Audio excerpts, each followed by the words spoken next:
ശ്രേയസ് അയ്യർ ക്യാപ്റ്റനായിട്ട് അരങ്ങേറ്റം കുറിച്ച ഇന്ത്യയുടെ T20യുടെ ആദ്യത്തെ കളി തന്നെ അയർലൻഡിനെതിരെ ഞെട്ടിക്കുന്ന തോൽവി. അപ്പം 34 റണ്ണിന്റെ തോൽവിയാണ് ഇന്ത്യ നേരിട്ടിരിക്കുന്നത്. ഇപ്പം പ്രധാനമായിട്ട് ഈ ഒരു തോൽവിയെ പറ്റി പറയുവാണെങ്കിൽ ടോസ് നേടിയ ഇന്ത്യ ബോളിംഗ് ആയിരുന്നു ഓപ്റ്റ് ചെയ്തത്. അപ്പം തുടക്കത്തിൽ അത്യാവശ്യം നല്ല ബോളൊക്കെ ചെയ്ത് എനിക്ക് തോന്നുന്നൊരു 50 റൺ അല്ലെങ്കിൽ 40 റണ്ണിനുള്ളിൽ തന്നെ ഒരു 4 വിക്കറ്റൊക്കെ എടുക്കാൻ സാധിച്ചിരുന്നു. അപ്പം അത് കഴിഞ്ഞ് അയർലൻഡിന്റെ ഏറ്റവും പുതിയ ക്യാപ്റ്റനായ ലോർക്കൻ ടക്കർ പുള്ളി നല്ലൊരു മികച്ചൊരു പാർട്ട്ണർഷിപ്പ് ഉണ്ടാക്കി. പിന്നെ അത് കഴിഞ്ഞ് അതിൻ്റെ അകത്ത് ഏറ്റവും വലിയ മിസ്റ്റേക്ക് എന്ന് പറയുന്നത് ഇന്ത്യ കുറച്ച് ക്യാച്ചസ് ഒക്കെ വിട്ടു. പിന്നെ അയർലൻഡിന് ബ്രേക്ക് ത്രൂ ആയിട്ട് വന്നത് പ്രസിദ്ധ് കൃഷ്ണയുടെ ഒരു ഓവറായിരുന്നു. ഏകദേശം ഒരു 25 അല്ലെങ്കിൽ 27 റണ്ണോളം അവർ ആ ഒരു ഓവറിൽ അടിച്ചെടുത്തു. അവിടെയാണ് ഇന്ത്യയുടെ കയ്യിൽ നിന്ന് കളി പോയത്. പിന്നെ വാഷിംഗ്ടൺ സുന്ദറിന്റെ ഒരു ഓവർ, ആ ഒരു ഓവറിൽ 19 റണ്ണ്. അപ്പം നമ്മൾ ഒത്തിരി വിമർശനങ്ങളൊക്കെ കേട്ടിട്ടുള്ള ഗംഭീറിന്റെ പെറ്റെന്നൊക്കെ പറഞ്ഞ് കേട്ടിട്ടുള്ള ഹർഷിത് റാണ പുള്ളി വളരെ മികച്ചൊരു ബോളിംഗ് ആയിരുന്നു ഇന്ന് നടത്തിയത്. അപ്പം പുള്ളിയുടെ ബോളിങ്ങിനെ പറ്റി പറയുകയാണെന്നുണ്ടെങ്കിൽ 4 ഓവറിൽ 24 റൺസ് വഴങ്ങി 3 വിക്കറ്റ്. അതുപോലെ തന്നെ ഹർഷദീപ് സിംഗും 4 ഓവറിൽ 28 റൺസ് വഴങ്ങി 2 വിക്കറ്റ്. അപ്പോൾ ബോളിംഗ് ഓപ്ഷനിൽ നോക്കുമ്പോൾ ഇവരാണ് ഏറ്റവും മികച്ചത്. അതുപോലെ തന്നെ ദൂബെ ആണെങ്കിലും 3 ഓവറിൽ 18 റൺസിന് 1 വിക്കറ്റ്. അപ്പം ഇതിന്റെ അകത്തെല്ലാം മെയിൻ ആയിട്ടൊരു പ്രശ്നം നമുക്ക് പറയാൻ പറ്റുന്ന ഒരു ബോളർ എന്ന് പറയുന്നത് ഇന്നത്തെ പിക്ക് എന്ന് പറയുന്നത് പ്രസിദ്ധ് കൃഷ്ണയും വാഷിംഗ്ടൺ സുന്ദറുമാണ്. ബാറ്റ്സ്മാൻമാരുടെ സൈഡിൽ നോക്കുമ്പോൾ ലോർക്കൻ ടക്കറും പിന്നെ എനിക്കൊന്ന് ഗാരറ്റ് ഡെലാനിയാന്ന് തോന്നുന്നു.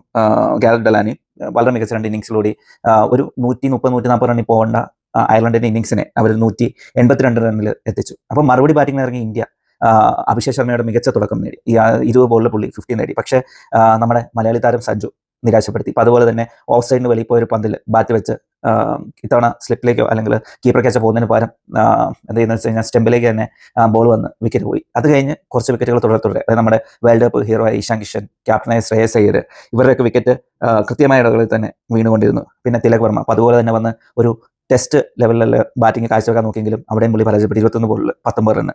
പിന്നെ കുറച്ചെങ്കിലും ഭേദപ്പെട്ട രീതിയിലുള്ള പ്രകടനം നടത്തിയെന്ന് പറയുന്നത് ശിവൻ ദൂബെയാണ്. 14 ബോളിൽ 25 റണ്ണ്. പക്ഷേ ഈ ഒരു പ്രകടനങ്ങളൊന്നും പോരായിരുന്നു ഇന്ത്യ ഒരു ഫിനിഷിംഗ് ലൈന് കടത്താനായിട്ട്. അവസാനം 148 റണ്ണിന് ഓൾ ഔട്ടായി. അപ്പോൾ അയർലൻഡിന്റെ ബോളേഴ്സിനെ പറ്റി പറയുകയാണെങ്കിൽ മാത്യു ഹംഫ്രീസ് 3 വിക്കറ്റ്. പിന്നെ ജയ് മുണ്ട്ര ഒരു ഇന്ത്യൻ വംശജനാണ്. പുള്ളിയുടെ ആദ്യത്തെ കളിയായിരുന്നു ഇന്നുണ്ടായിരുന്നത്. അപ്പം ഫസ്റ്റ് വിക്കറ്റ് കിട്ടിയെന്ന് വെച്ചാൽ സഞ്ജുവിന്റെ വിക്കറ്റ് ആയിരുന്നു. അത് കഴിഞ്ഞ് പിന്നെ വേറൊരു വിക്കറ്റ് കൂടി 4 ഓവർ എറിഞ്ഞ് മികച്ച രീതിയിൽ ബോൾ ചെയ്തു. 26 റണ്ണും 2 വിക്കറ്റും.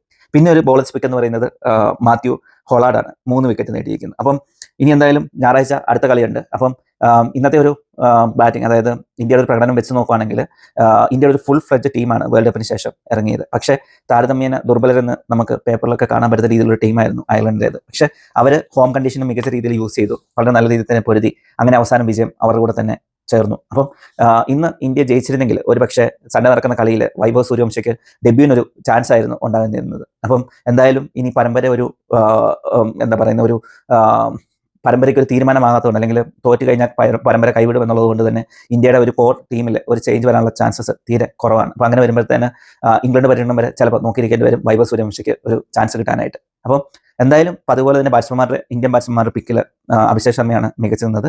അപ്പം എന്തായാലും നമുക്ക് സൺഡേയിൽ അടുത്ത ഗെയിം വരെ നോക്കാം. അപ്പം മൊത്തത്തിൽ ആ ഒരു ഗ്രൗണ്ടിനെ പിച്ചിനൊക്കെ പറയുകയാണെങ്കിൽ തുടക്കത്തിലെ കുറച്ച് ബോളർമാർക്കുള്ള ആനുകൂല്യം കഴിഞ്ഞിട്ട് ബാറ്റ്സ്മാൻമാരെ സപ്പോർട്ട് ചെയ്യുന്ന രീതിയിലുള്ള ഒരു പിച്ചായിരുന്നു നമുക്ക് കാണാൻ പറ്റിയത്. ഷോർട്ടർ ബൗണ്ടറീസ് ഇതെല്ലാം കൊണ്ട് തന്നെ അയർലൻഡ് അതൊക്കെ ആ ഒരു സാഹചര്യമൊക്കെ നന്നായിട്ട് യൂസ് ചെയ്തു. അപ്പം നമുക്ക് എന്തായാലും ഞായറാഴ്ചത്തെ കളി അവരെ വെയിറ്റ് ചെയ്യാം. കളിയുടെ പരമ്പരയുടെ തീരുമാനം എന്താകും എന്നറിയാനായിട്ട്. അപ്പം വീണ്ടും ഒരു വീഡിയോ ആയി കാണുന്നവരേക്കും താങ്ക് യു.